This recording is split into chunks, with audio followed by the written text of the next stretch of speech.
Bonjour Benjamin, nous te remercions d'avoir accepté cette interview. Pour commencer, pourrais-tu te présenter et nous présenter Écoterie, s'il te plaît?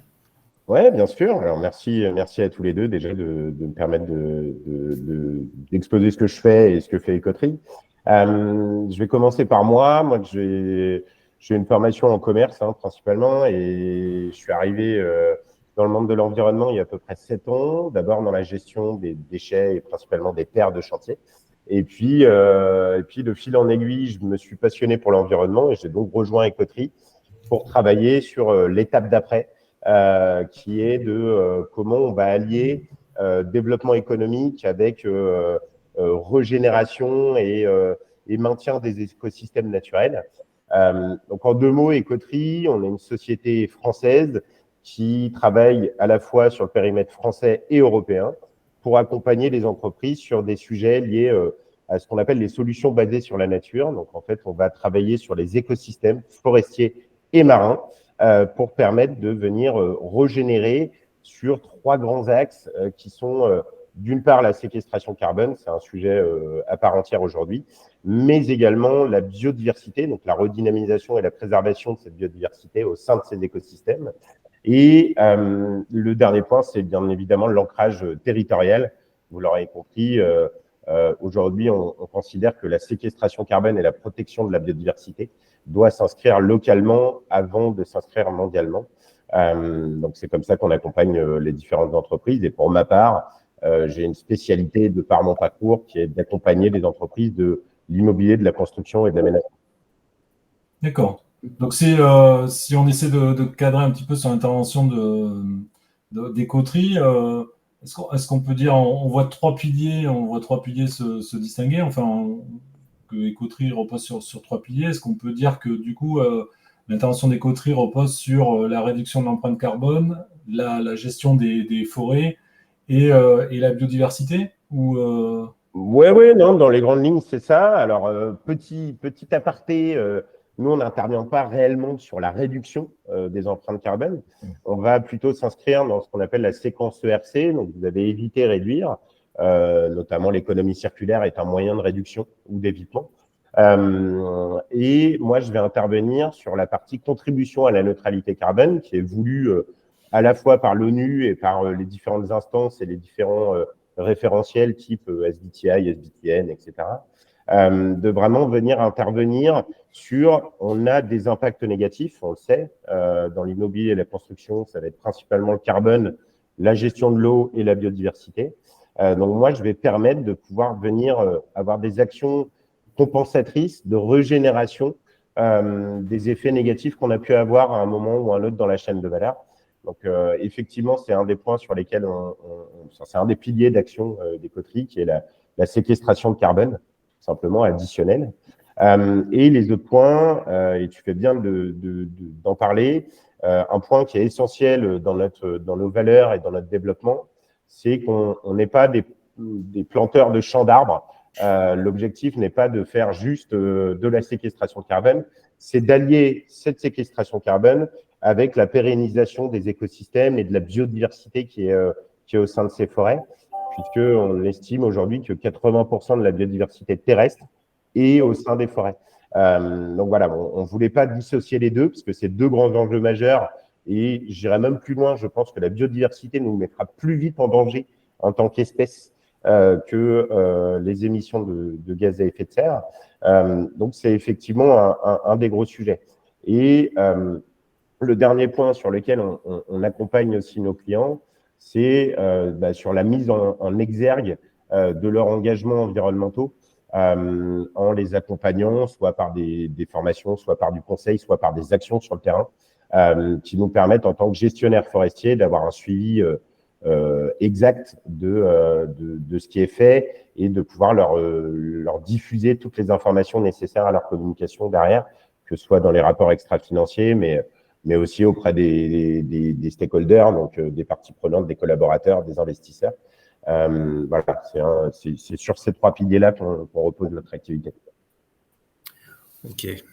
Bon, je pense que ça serait intéressant qu'on revienne tout à l'heure sur le sujet de la biodiversité parce qu'il y a beaucoup de choses à dire. Ouais. Juste avant, nous avons vu que vous proposiez sur votre site internet de télécharger un livre blanc sur le sujet des crédits carbone. Est-ce Ouais. que tu peux nous expliquer de quoi il s'agit exactement? Ouais. Alors en fait, c'est parti d'un constat assez simple, de par moi, mes échanges avec le monde de l'immobilier et de la construction et des échanges de mes collègues sur d'autres secteurs d'activité. Il y a un vrai sujet, c'est que tout le monde parle de carbone, mais pas grand monde est réellement sachant sur le sujet, parce qu'il y a différents types de crédits carbone, parce qu'il y a différents types d'acteurs. Il y a des acteurs locaux, il y a des acteurs internationaux, il y a des crédits qu'on appelle d'évitement et des crédits de séquestration réelle. Vous avez du technologique, vous avez du basé sur la nature. Voilà. Et tout ça fait que on est sur un marché qui présente une certaine opacité quand on ne connaît pas. Donc on s'est dit, il est temps en fait aujourd'hui de remettre un petit peu l'église au centre du village et d'expliquer réellement ce qui doit être fait, comment c'est fait. Est-ce qu'il y a différents niveaux de crédit carbone? Est-ce qu'il y a des co-bénéfices qui sont liés à ces crédits carbone? Est-ce qu'il n'y en a pas? Voilà, enfin, vraiment faire un mapping assez complet de pourquoi on a besoin de crédit carbone, dans quel cadre on va le jouer, et comment on peut s'équiper de différents outils pour savoir si entre un promoteur immobilier, un constructeur de matériaux de construction et un distributeur de ces matériaux de construction, est-ce qu'on a les mêmes ambitions? Est-ce qu'on a les mêmes envies? Et du coup, c'est vraiment permettre d'avoir une grille de lecture très factuelle de ce qu'est aujourd'hui le marché du crédit carbone pour permettre à tout un chacun en fait, de prendre les bonnes décisions. Oui, avec Eric, effectivement, on en a pris connaissance, on l'a naturellement téléchargé. On invite tous nos lecteurs à le télécharger car c'est vraiment extrêmement didactique. Effectivement, de la séquence CO2, vous expliquer effectivement les erreurs à ne pas commettre et jusqu'à, effectivement, comme tu le disais, toutes les différences de crédit carbone et tout ce qui est possible de faire. C'est vraiment une mine extrêmement, extrêmement didactique et extrêmement claire.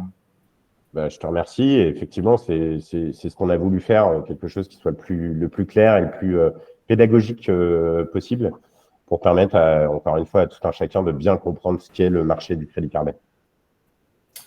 Et Eric, tout à l'heure, tu nous amenais, enfin, tu nous renvoyais à cette notion de biodiversité au fait qu'on l'évoquerait un peu plus tard, mais on a vu que Écoterie avait créé un fonds biodiversité. Oui. Est-ce que tu peux nous en dire plus, en quoi ça consiste, quel est l'objectif et comment un petit peu tout ça s'organise, comment ça fonctionne? Oui, bien sûr. Alors, ce qu'il faut comprendre sur la biodiversité, c'est que nous, chez Écoterie, de par la sylviculture qu'on prône, on va essayer au maximum de faire ce qu'on appelle des forêts à essence mixte et couverts permanents. Donc ça, c'est sur la méthodologie de sylviculture qui permet en fait d'éviter les coupes rases et d'avoir le maximum d'habitat pour la biodiversité de manière générale. Maintenant, ça ne suffit pas de faire que ça en forêt. Il faut mener aussi des actions spécifiques. Donc ça peut être des actions de différents types, ça peut être des actions d'habitat, donc ce qu'on appelle des îlots de sénescence. Donc en fait, on va laisser des îlots au sein de la forêt, un petit peu en prise naturelle. C'est-à-dire qu'on ne va pas intervenir dessus pour pouvoir préserver la biodiversité.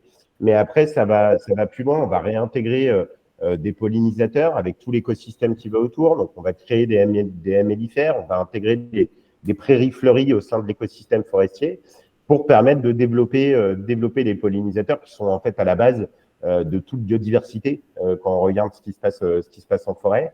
Et puis après, il y a tout un volet aussi qui est important, qui est sur les zones humides, donc sur la préservation de ces zones humides, sur la recréation de ces zones humides et sur la création tout simplement de zones humides avec la création de mares, etc. Et pour permettre de massifier ça au niveau du territoire national et pour permettre d'engager le maximum de clients dans ces sujets-là, on a créé un fonds en fait qui permet à tout un chacun, alors particulier ou entreprise, de pouvoir y abonder et de venir en fait financer différents projets qui sont liés à ce que je vous disais, l'habitat, le vivant, l'eau, pour permettre en fait d'avoir une action systémique au niveau des écosystèmes français, à la fois sur l'habitat, sur le vivant et sur la gestion de l'eau, ce qui n'était pas vraiment faisable avant, ou en tout cas qui était un petit peu opaque au sein des fonds. Nous, c'est vraiment des projets qui sont prédéfinis, sur lesquels on a déjà commencé à investir et où on permet en fait à nos clients de venir densifier un petit peu cette action en venant y contribuer. Et c'est un fonds qu'on a lancé il y a maintenant 3 mois et qui fonctionne plutôt bien parce qu'on se rend compte que la connaissance sur la biodiversité évolue assez vite. On se rend compte en fait qu'il y a vraiment un sujet biodiversité, ce qui était beaucoup moins le cas avant. Et du coup, voilà, l'objectif, c'était de faire un fonds qui soit le plus large possible et le plus facilement accessible à tout le monde. Donc, c'est un fonds voilà, qui permet de faire différentes actions. Donc, dans lequel les particuliers, à la fois les entreprises, à côté de la démarche arbre ou forêt, je dirais, peuvent investir.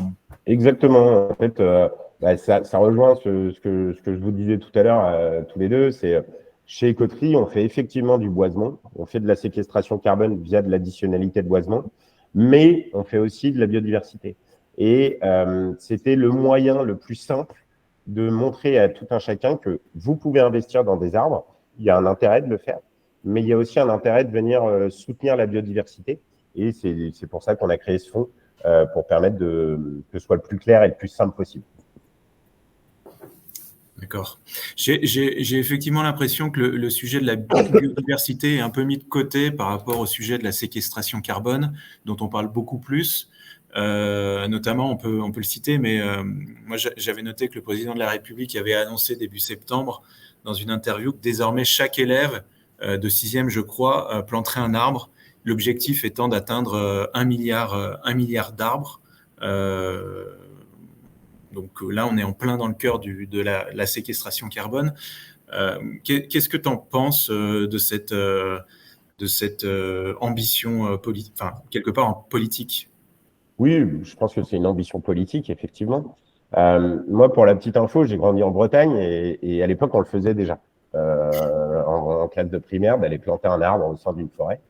C'est un côté très pédagogique. Je trouve ça plutôt bien dans le fait d'embarquer les enfants et de venir les sensibiliser un petit peu sur l'importance des arbres. Donc ça, c'est un côté plutôt positif de mon point de vue. Par contre, ce qu'on défend, nous, chez Écoterie, et ce à quoi j'adhère totalement, c'est que planter un arbre, ça suffit pas. Aujourd'hui, planter un arbre, il faut être sûr qu'il va se pérenniser dans le temps. Il faut venir travailler sur des systèmes de protection. Alors, nous, on utilise du tricot naturel, par exemple, avec un répulsif naturel qui permet d'éloigner les chevreuils, par exemple, qui vont sinon se faire un malin plaisir de manger l'intégralité des arbres qui auraient été plantés. Je pense qu'il faut sortir un petit peu de ce schéma et de cette vision politique qui est planter 1 milliard d'arbres. Il faut plutôt se recentrer sur l'écosystème forestier français. Aujourd'hui, on n'est pas les plus mal lotis en termes de volume de bois en France, enfin de forêts boisées. Par contre, on a énormément d'écosystèmes forestiers français qui sont en carence de gestion. Ça veut dire qu'on ne les entretient plus, que pour certains, ils émettent plus de carbone qu'ils n'en captent. Et aujourd'hui, il faut vraiment réfléchir au niveau de l'écosystème et avoir une action systémique qui doit être liée à effectivement planter des arbres, mais aussi s'assurer qu'il y a de la biodiversité qui va se développer, que ces arbres soient bien gérés. On a un sujet aussi dans notre secteur d'activité qui est la construction bois. Aujourd'hui, la filière, elle n'est pas mature pour pouvoir accompagner les volumes qui vont être préemptés dans les années à venir sur les différentes constructions. Donc voilà, il y a une action qui est positive, je pense, pour la pédagogie. Après, il faut aller plus loin que ça. Il faut parler d'écosystème et bien gérer. Et d'ailleurs, nous, on a lancé un appel au président pour venir l'accompagner sur ces sujets-là, parce que je pense que c'est un métier qui doit être fait par des forestiers et qui doit être fait selon des normes et des usages qui sont importants. Et je ne suis pas sûr qu'on arrive à les mettre en place juste en disant à des 6e d'aller planter un arbre. Ouais. Moi, c'est ce que j'aime beaucoup chez Écoterie, c'est qu'au-delà de planter des arbres, vous faites de la gestion durable, parce que vous avez cette conscience que, en tant que telle, la plantation d'un arbre ne suffit pas et qu'il faut aller qu'il faut aller bien au-delà de ça. Juste, tu évoquais tout à l'heure le fait qu'un arbre puisse émettre plus de carbone qu'il n'en capte. Moi, ça a retenu mon attention. Comment c'est possible? Alors, c'est pas, je ne parle pas d'arbres, je parle plutôt de parcelles forestières. D'ailleurs, c'est souvent de quoi on parle chez Écoterie. Pourquoi? Parce qu'un arbre en tant que tel, oui, quand tu vas le planter, il va capter du CO2. Par contre, au niveau de l'écosystème et de la parcelle forestière, un arbre qui tombe au sol, qui est mort, va se dégrader, donc va relâcher un peu de carbone. Voilà, c'est plutôt dans ce schéma-là qu'il faut avoir conscience qu'aujourd'hui, avoir une forêt primaire sur le territoire français n'a peu ou pas d'intérêt pour la séquestration de carbone. Par contre, elle a de l'intérêt pour la biodiversité, ça, je ne remets pas en cause. Mais il faut avoir conscience qu'une forêt qui est bien gérée nous rendra plus de co-bénéfices et de services écosystémiques, de la gestion de l'eau, de la biodiversité, des îlots de chaleur, enfin de préservation des îlots de chaleur, séquestration de carbone. Voilà, il faut vraiment avoir une conscience qu'il faut gérer nos forêts. Aujourd'hui, laisser une forêt en l'état, vous avez le rythme naturel qui se fait et qui empêche ce qu'on appelle la régénération au sol, donc qui empêche en fait à la forêt d'être la plus résiliente et la plus permanente possible. Donc c'est plutôt dans ce schéma-là que j'envisageais ça. D'accord. On a évoqué les bons mots politiques et je trouve que la réaction d'Écoterie est assez fine et je trouve que c'est plutôt pas mal. Si on vient à l'économie, on a plutôt tendance à opposer économie et environnement. Ouais. Qu'est-ce que tu en penses? Est-ce que tu penses qu'ils sont conciliables ou est-ce que… Ouais. Alors, pour la petite histoire, moi, quand je suis arrivé chez Écoterie, j'ai discuté avec notre président, Erwan Leméné, et lui a toujours défendu que le principe même d'Écoterie, c'est de réconcilier l'économie et l'écologie. Je m'explique. En fait, aujourd'hui, on a souvent l'impression que si on fait de l'environnement, ça veut dire baisser les actions économiques, ça veut dire parler de décroissance pour certains. Je ne pense pas que la décroissance soit le meilleur volet à jouer.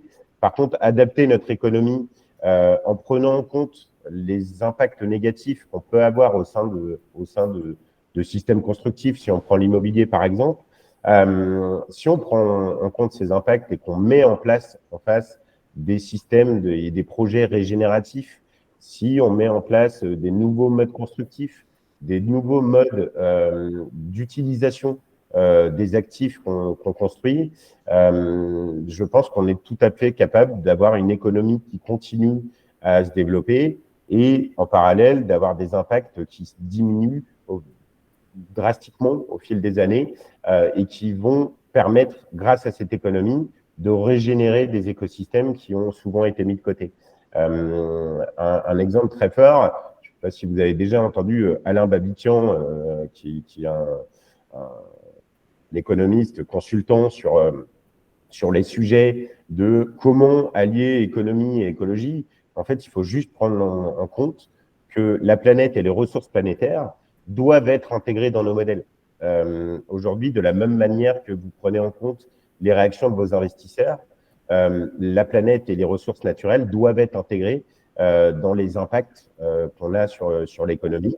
Et ça devient un stakeholder comme vos employés, comme vos concurrents, comme vos clients.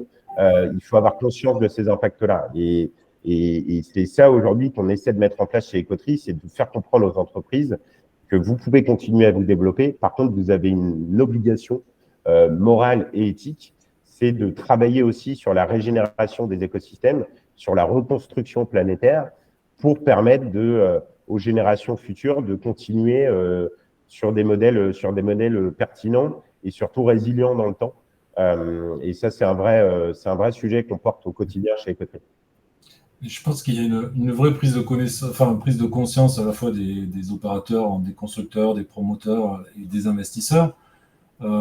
Mais on voit également une immersion, en tout cas une frontière de plus en plus poreuse entre le droit de l'environnement, l'environnement, l'économie. On voit dans le droit de l'environnement, dans les opérations de développement immobilier, de plus en plus présent. Hein. Tu parlais tout à l'heure des mesures ERC c'est effectivement des sujets auxquels on est confronté dans le cadre de nos évaluations environnementales, dans le cadre de la préservation d'un certain nombre d'espèces, la gestion de l'eau, effectivement, avec les dossiers loi sur l'eau, toutes ces mesures-là, effectivement, il y a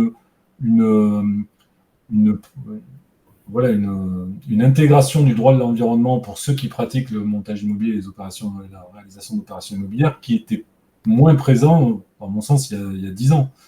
Ah oui, tout à fait. Tout à fait. Après, je pense que le pas supplémentaire qui doit être fait, et tu l'as très bien dit, en fait, aujourd'hui, je pense que la réglementation fait cas d'usage. Et je pense qu'il faut essayer d'aller un petit peu plus loin encore que ce qui est fait.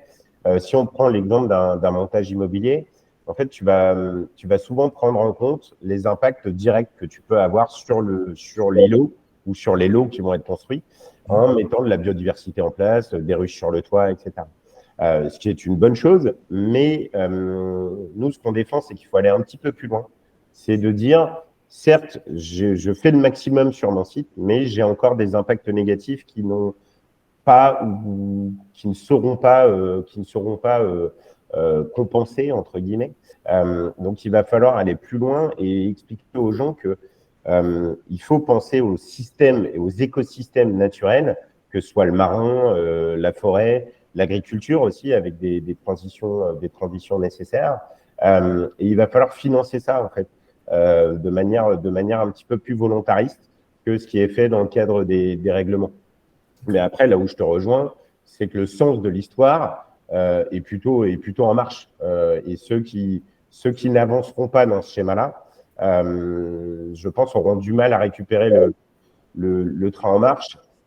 Et on le voit bien, ça bouge de plus en plus sur différents sujets. Il y a effectivement le volet réglementaire, mais même sur le marché volontaire, on voit qu'il y a des acteurs qui ont des vraies ambitions et des vraies convictions et qui sont de plus en plus engagés dans ce schéma-là. Et c'est une très bonne nouvelle et pour la planète et pour les montages immobiliers de toutes sortes, parce que ça permettra aussi de sortir de cette image un peu du secteur séculaire qui n'a jamais vraiment bougé, alors que c'est totalement faux. Mais quand on est du grand public, on a l'impression que on fait des grands ensembles en béton et puis peu importe les conséquences. Et c'est pas vrai. Moi, ce n'est plus vraiment le cas pour le vivre au quotidien avec Eric dans d'autres missions. Voilà, on voit effectivement cette réglementation est de plus en plus présente et la prise de conscience des promoteurs et des intervenants également. Ouais. Donc tant mieux, c'est le sens de l'histoire et l'histoire est en marche et tant mieux. Effectivement. D'ailleurs, en parlant d'histoire, je crois qu'on a tous été marqués durant l'été 2021 par les incendies de forêt qui ont frappé la France. Nous, c'est d'ailleurs avec Sébastien, ça nous a particulièrement marqué. C'est notamment la raison pour laquelle on s'est rapproché d'Écoterie. Début septembre, si je dis pas de bêtises, dans un post sur LinkedIn, tu indiquais que seuls 13 450 hectares de forêt avaient brûlé cette année en France, ce qui représente une diminution de 79,8% par rapport à 2022, donc ce qui est plutôt une bonne nouvelle. En revanche, on a pu constater dans l'actualité que des millions d'hectares avaient été dévastés au Canada, en Grèce notamment, donc une disparité entre la France et ces pays assez importante. Comment tu l'expliques Mais en fait, il n'y a pas réellement d'explication. Ce qu'il faut comprendre, c'est que il faut essayer de sortir un petit peu du carcan qu'on a naturellement en tant que Français, et je pense que c'est pareil chez les Allemands, de réfléchir au niveau national quand on parle d'environnement. Aujourd'hui, en fait, j'ai fait ce post parce que il y avait une communication du gouvernement qui se félicitait justement du faible nombre d'hectares qui avaient brûlé en France. De part, il faut leur rendre ce qui leur appartient. Il y a eu des choses qui ont été mises en place avec des vigiles, avec des équipes qui étaient beaucoup plus formées et même les particuliers sur les risques incendies. Vous vous souvenez sans doute, il y a eu la météo des forêts qui est sortie en mai ou juin. Il y a eu une sensibilisation beaucoup plus grande. Donc ça explique pourquoi en France, ça a moins brûlé, je pense. Et puis après, il faut aussi expliquer que en 2022, il y a énormément de massifs forestiers qui ont brûlé. Donc, une zone qui a déjà brûlé est forcément un peu moins sensible. Donc ça, c'est au niveau français. Par contre, au niveau international, l'été 2023 a été beaucoup plus dévastateur que l'été 2022. Et pourtant, nous, en tant que Français, on a l'impression que cette année, ça a été, sauf que non. Dans les faits, le volume en hectares qui a brûlé au niveau mondial est beaucoup plus important. Et ça nous met beaucoup plus à risque quand on voit le Canada qui a brûlé quasiment 6 mois non-stop, avec des milliers d'hectares qui sont partis, voire des millions qui sont partis en forêt, en fumée. Il y a vraiment des impacts aujourd'hui qui sont importants pour tout citoyen de la planète. Et voilà, il faut aussi avoir conscience que la situation se détériore au niveau mondial et il faut mettre des actions en place, pas que au niveau français. Il faut mettre des actions en place au niveau mondial sur la réduction, sur la régénération de ces écosystèmes-là. Et voilà, donc j'ai pas réellement d'explication. Moi, le seul point que j'aimerais attirer sur ce point-là, c'est que oui, en France, c'était mieux, mais globalement, c'était beaucoup moins bien au niveau mondial. Quand on voit la Grèce qui a eu des incendies et derrière des pluies diluviennes, quand vous regardez l'Italie qui à un moment a été coupée en deux entre une fournaise au sud et des inondations et des cataclysmes météorologiques au nord, voilà, ça pose question sur l'évolution du climat. Et puis, si on reprend dernièrement, voilà, hier encore, on a battu des records de chaleur. Là, ça fait 6 jours. On est le 10 octobre. Il y a eu 6 records sur 6 jours d'affilée en France sur les températures. Donc, voilà, il faut avoir une vision globale et une vision planétaire et agir localement, mais agir. Non, mais je pense que c'est vraiment bien de faire ce rappel parce que tous à notre niveau, on a pu être alertés, choqués par effectivement ces va-et-vient de camions de pompiers, notamment, moi j'étais en vacances dans ma région d'origine, donc dans le sud-ouest. On a vu l'année dernière des forêts brûlées. On s'est dit cette année, bon ben voilà, il fait moins chaud, la situation s'est améliorée. On a quand même pu voir effectivement les dévastes qu'avaient causé les incendies de l'année d'avant, mais tu fais bien de rappeler qu'effectivement, il n'y a pas que notre région, il n'y a pas que ça. Il faut avoir une vision globale et qu'effectivement, il est nécessaire et plus que nécessaire de prendre des mesures globales, de continuer de prendre ces mesures. Oui, tout à fait. Juste pour avoir un ordre d'idée, une forêt, ça brûle très très vite, mais ça met combien de temps à repousser? Oula, il y a un adage qui dit le meilleur moment pour planter un arbre, c'était il y a 30 ans. Le deuxième, c'est aujourd'hui. Donc, ça te donne une idée à peu près. Ouais. Un écosystème, aujourd'hui, il faut compter, nous, on travaille en futée régulière, c'est-à-dire qu'on va prélever des arbres à différents niveaux pour justement enclencher cette régénération naturelle. Il faut compter une 50aine d'années avant d'arriver à des écosystèmes qui soient les plus résilients possibles. Donc, quand on parle de neutralité carbone à horizon 2050, il est plus que temps d'agir. Aujourd'hui, il faut commencer maintenant à régénérer, à reconstituer des écosystèmes qui soient pérennes dans le temps pour pouvoir atteindre ces objectifs-là. Et on le sait, à un moment ou à un autre, on sera obligé de contribuer puisqu'on aura beau réduire les émissions. J'ai encore vu ce matin un post LinkedIn de Fabrice Bonifay qui disait il faut arrêter de croire que l'innovation technologique va nous sauver. C'est pas vrai. Elle arrivera un jour peut-être, mais en attendant, il faut déjà mettre des choses en place. J'ai loué tout à l'heure le caractère didactique de ton livre blanc, enfin de votre livre blanc, et j'ai vu que vous mettiez en place une école ou un mécanisme de formation, Écoterie, certifié Calliope.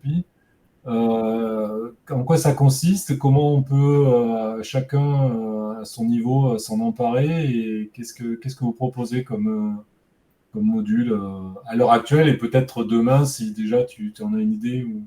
Alors, aujourd'hui, en fait, on a créé un module qui s'appelle Écoterie Academy, qui a pour principal but d'accompagner les entreprises dans la sensibilisation, soit des collaborateurs, soit des COMEX, soit des CODIR, mais de manière générale, avoir une vision un petit peu de ce qui se passe au niveau planétaire.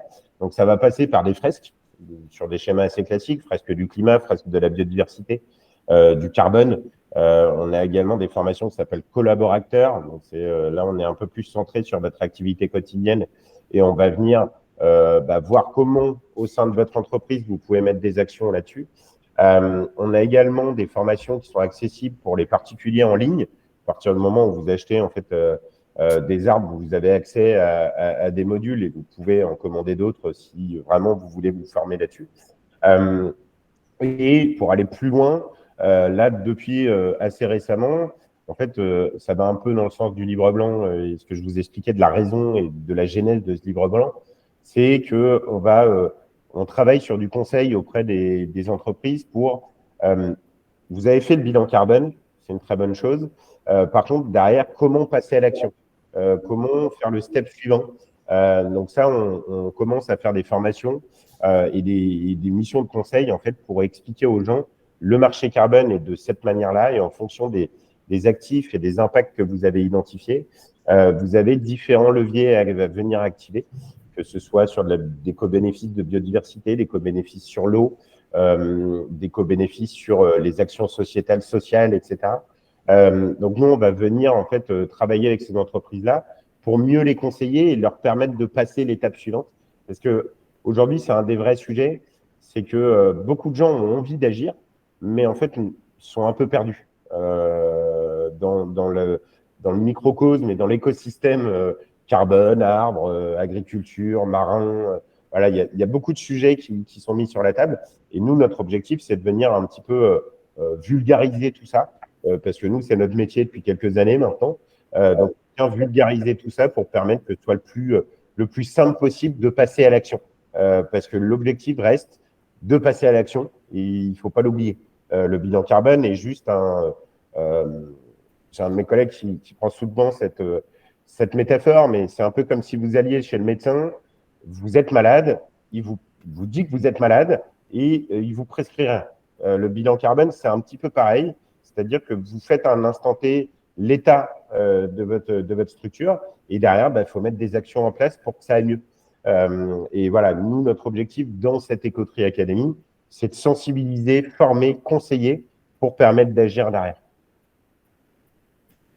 Oui, j'ai vu que dans la continuité, ou en tout cas, c'est pas le premier, mais vous proposiez notamment la semaine prochaine un webinaire sur le carbone. Enfin, vous expliquez, vous essayez effectivement d'être une démarche apprenante et vous liez ça notamment sur l'apprentissage ou la prise de connaissance d'informations des entreprises ou des interlocuteurs au fait qu'ils ne puissent pas être taxés notamment de greenwashing ou de choses comme ça. C'est vrai que pouvoir savoir par quoi commencer, comment faire, c'est vrai que c'est quand même une démarche assez indispensable aujourd'hui. Oui, tout à fait, parce que il ne faut pas oublier que ça peut être risqué de faire de l'investissement forestier ou quand on le fait mal ou qu'on le fait pour les mauvaises raisons. Effectivement, le greenwashing peut tomber assez vite.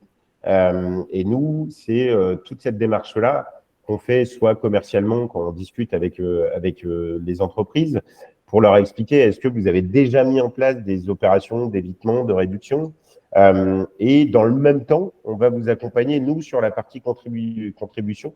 Donc, effectivement, Écoterie Academy nous permet en fait d'avoir vraiment un pôle qui permette de conseiller de manière très pragmatique et très simple dans les faits.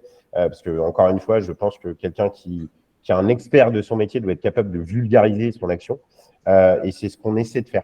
Que le marché du carbone, en fait, soit le plus simple possible et que vous ayez une bonne overview de tout ce qui peut être fait et pourquoi il faut le faire surtout.